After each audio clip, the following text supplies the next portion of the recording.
Alright. I wanna go into Wish a little bit here. I'm gonna try and avoid spoilers. I wasn't really interested in seeing it, but after all of the reviews and everything, and somehow it got shredded by most people, which I would have never expected from like a pretty safe Disney animation, I got curious if it's actually bad. So right now it has, I think, the lowest Disney animation opening rating on Rotten Tomatoes ever or something. And I just saw it, and it's not bad, but I see why no one really likes it. It's really, really painfully generic. It is legitimately just a full-blown marketing campaign that could have been used as like a commercial, but stretched to a feature-length film. I don't understand why they'd even make it. It doesn't really make sense. They took every element of good Disney animations and like roped it into this haphazardly. And it has like the worst ending in any Disney animated movie I've seen in a minute. The ending is terrible. The ending is so bad. I just don't get why they even bothered with this. They didn't really have a story to tell. Like the movie's just over an hour, I think. Actually, how long is it? Let me check the runtime. It felt like it'd only been like 20 minutes and we'd reached the conclusion. Because it's just a speed run of all the same Disney tropes we've seen a million fucking times. It's an hour 35. It literally felt like a 35-minute movie, which is nice. It didn't drag. And I'm not sure Niall would have to think about that. Spoil it, we don't give a shit about seeing it. They just really... There's no reason to really... I'll talk about the ending a little bit, I guess. I'll save that for a minute. But even spoiling it, it doesn't really do much. Basically, the concept of the film is fine. Like, the concept is interesting enough. There's a powerful sorcerer, and he takes people's wishes. He's made, like, this utopia kingdom. They give him his wishes to gives him their wishes for safekeeping, and then he'll occasionally grant them. And the big plot twist, well, it's not a big plot twist, it's actually established within the first 10 minutes of the film. Turns out he's not a great guy. Who could have seen it coming?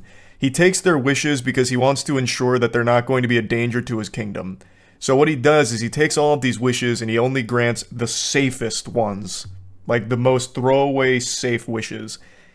And I watched a review from Jeremy on it, because I'll sometimes check out other reviewers to see like what are their feelings on it. And Jeremy made a really interesting point that the film itself unintentionally serves as an allegory for modern Disney, where all of these fans have all of these wishes and expectations that they'd love to see Disney act on, and Disney doesn't. Instead, they just grant you the safest, most insignificant garbage content, like the safest shit. And I was like, damn, that's actually kind of profound. Like, this movie really is an allegory for how Disney handles what the fans want.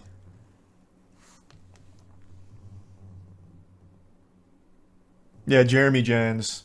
Is it Johns or Jans? I really like his reviews. I think he does a good job. It's very concise, it's fun. But I never know if it's Jeremy Johns or Jans.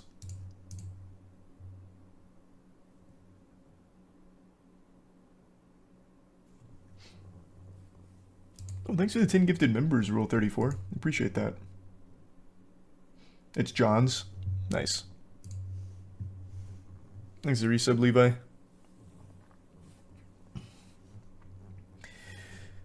So yeah, again, there's really nothing...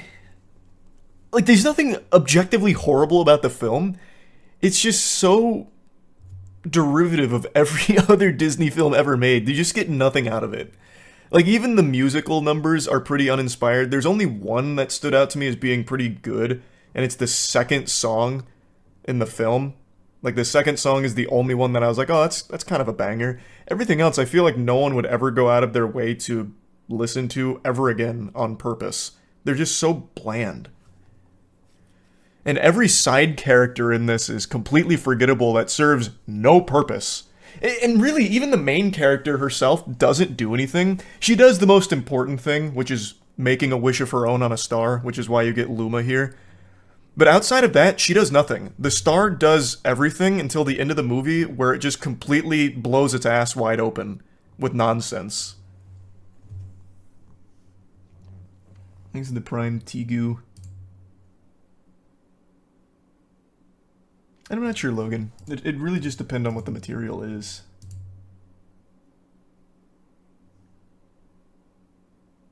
There's been a trend on TikTok to compare it to older Disney movies and their music to show how generic it is. Oh, I believe it, because it is painfully generic.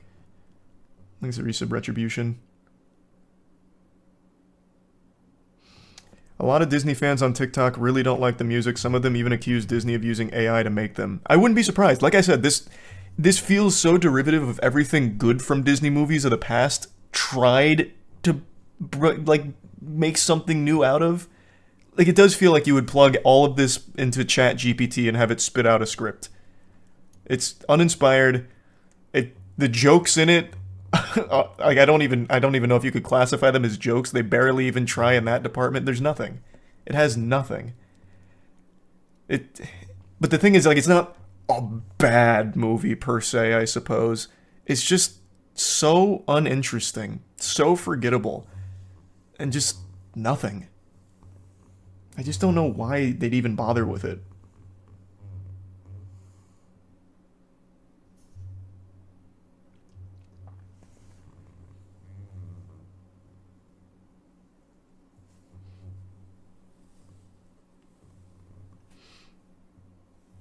No, it's just boring. Like, it's not fun, bad, or anything. It is just a boring movie. Like, it has nothing to it. There's no meat on its bones. I'll talk about the ending real quick, I guess, because the ending really is like the most egregious, like, hey, let's just wrap this shit up and be done, okay? So basically what happens at the end... Okay, big spoiler warning if anyone gives a fuck. Huge spoiler warning. Sound the alarms. Wee woo, wee woo, wee woo. Big spoilers.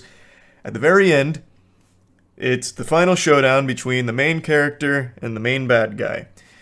And he's this all-powerful sorcerer. Our main character, she doesn't have any powers of her own. Like I said, she herself doesn't really do anything aside from summon Luma, who does everything. It's character's not actually named Luma, it's Star, but it's basically like Rosa and Luma. And he captures Star, and everything looks lost, because it is. He is now all-powerful, all undefeatable, just this fucking monster now. And the way they defeat him is she starts singing a song. So then every citizen of the kingdom joins in the musical number, and he's already, like, bound them. And they all just start singing, and basically it's the power of their wishes was so great that Star broke free and he got caught in his own staff. Somehow. It's really fucking dumb.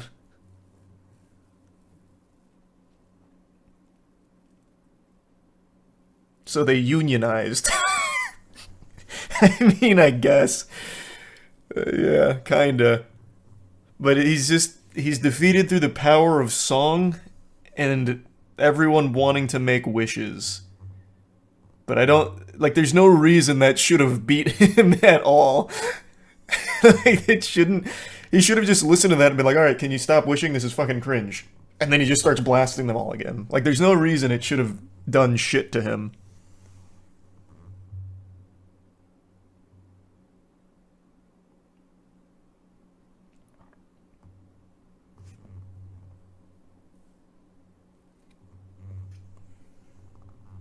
Doesn't the main character become a fairy godmother? Kind of, but until then she doesn't do anything. And even after that, they don't show her doing anything. Thanks to the resub rain. It really is mainly Star that does mostly everything. She is the most important character because she summons Star, but then it's Star accomplishing all of the tasks.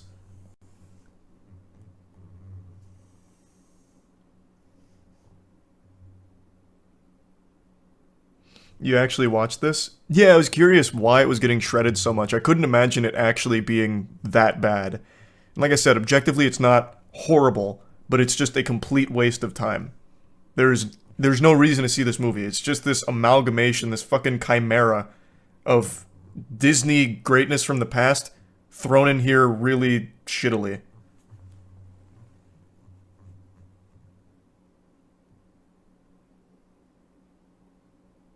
People were shitting on the ending because they tried to canonize every Disney movie. There's plenty of things you can shit on it for. There really is. There's actually someone I've seen that says Chicken Little is the worst Disney movie. Alright.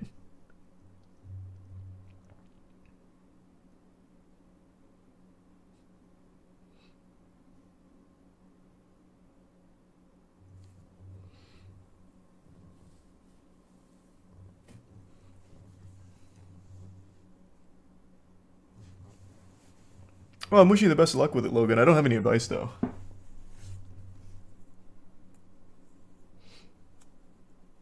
It's not great, but it's not the worst. Oh, you must be talking about Chicken Little.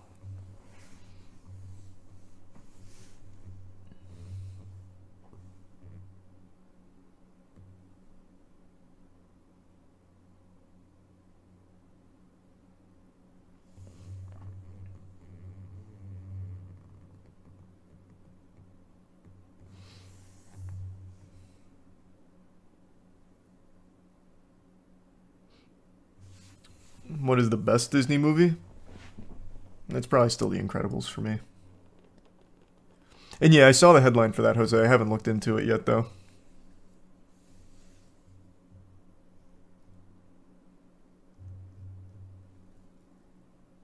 Wish was meant to incorporate 3D and 2D animation, but this was cut in favor of just 3D. I don't know if I believe that. This feels like it was just designed to be a throwaway. Like, they didn't advertise it first and foremost. Like, I feel like most people didn't even know this thing fucking existed. And secondly, after watching it, there is legitimately no real effort into trying to tell a story. Like, I don't think this is something they really cared much about.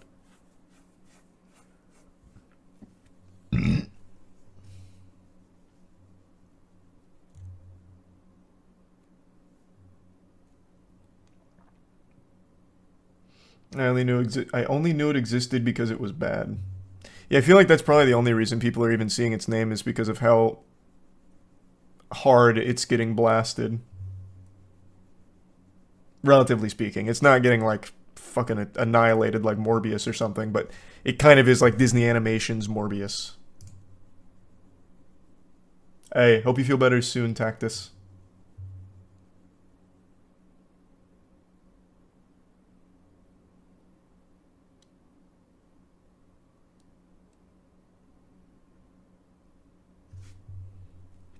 The budget for the movie was pretty big at 200 mil. Oof.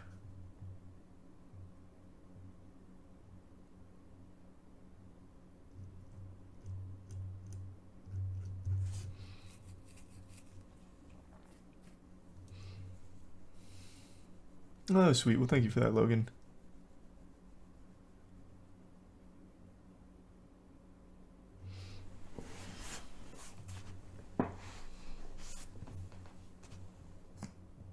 Agreed with that, Hero. That's a classic. Disney's just tanking all over. Disney's had a rough year. In terms of, like, the reception to their work. Financially speaking, I don't know how they're faring, but the reception to a lot of the Disney work this year has been rough.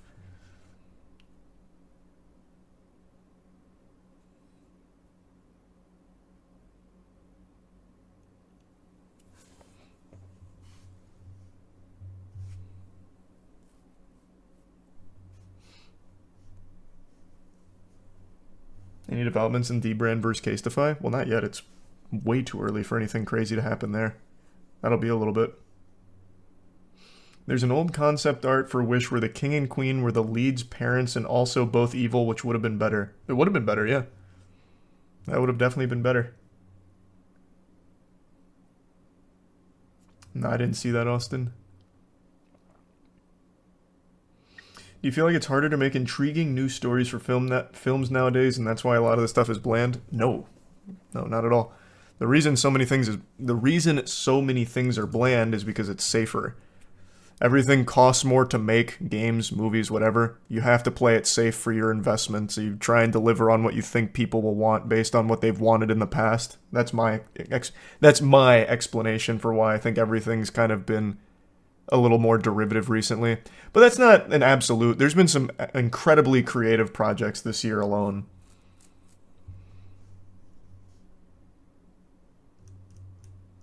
But on the whole, I feel like that's why so many things kind of follow the same formula.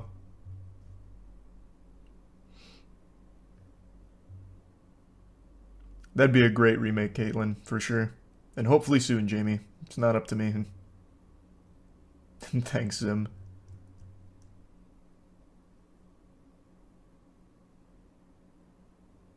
I haven't seen the new episode there, King. I'll take your word for it, though. And I'm not sure, Michael. I think it's also laziness because people will see it anyway. Laziness probably also plays a bit of a role in the decision-making process for something like Wish. Like I said, they barely advertised it. I think they just knew people will probably see it just because it's Disney. And I have no doubt when it hits Disney Plus, kids are probably just going to have this shit on loop for some reason because kids will watch actually anything that has noise. It's why if you looked up, what is it, the top 10, like, what was the list we looked up not too long ago? We even did it on the podcast. It's like the top 10 or top 20 biggest movies ever, and like 14 of them are Disney movies, all because they're on Disney Plus.